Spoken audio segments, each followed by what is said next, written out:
Hello Mila, hello Jack. Hello everybody else who's watching, and welcome to Storytime with Grandad.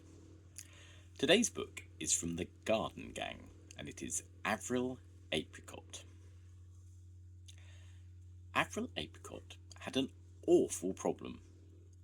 Whenever bedtime came, no matter how hard she tried, she could not fall asleep.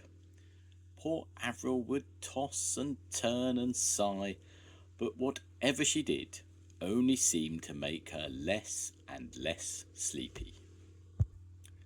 "I shall be getting droopy eyes and wrinkles if I don't sleep soon," she said.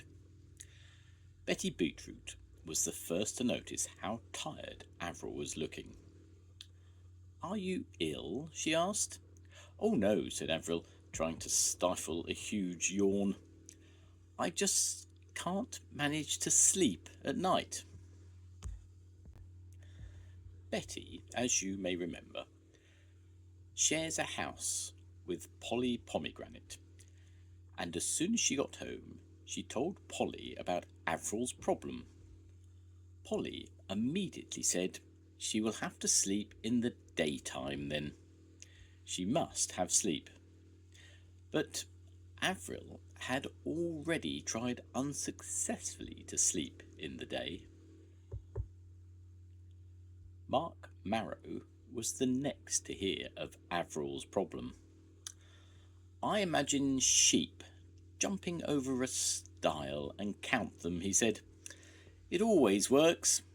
So that night, Avril snuggled down into her little bed, closed her eyes, and started to count. 1, 2, 3, 467, 3,000. All through the night, Avril counted, but she could not sleep.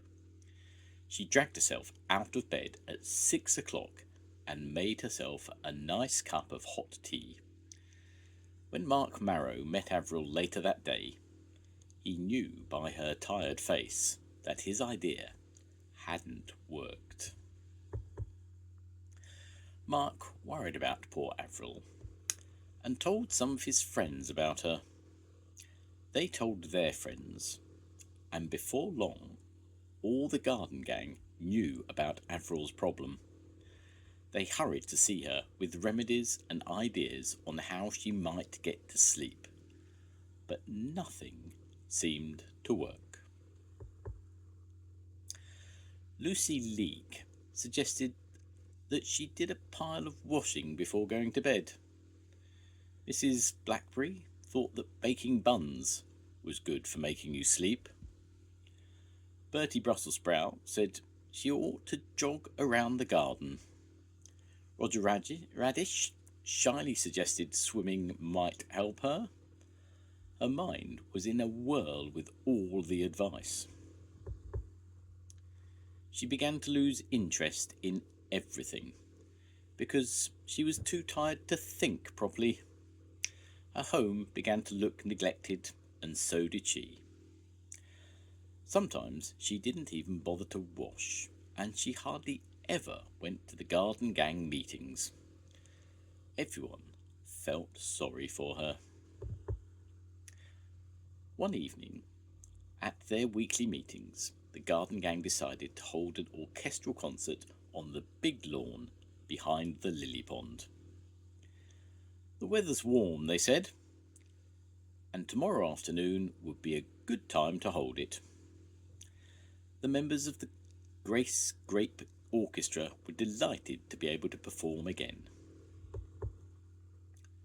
The next day, as the orchestra members made ready for the concert, a steady stream of fruit and vegetables made their way onto the lawn, where they sat in groups on the grass.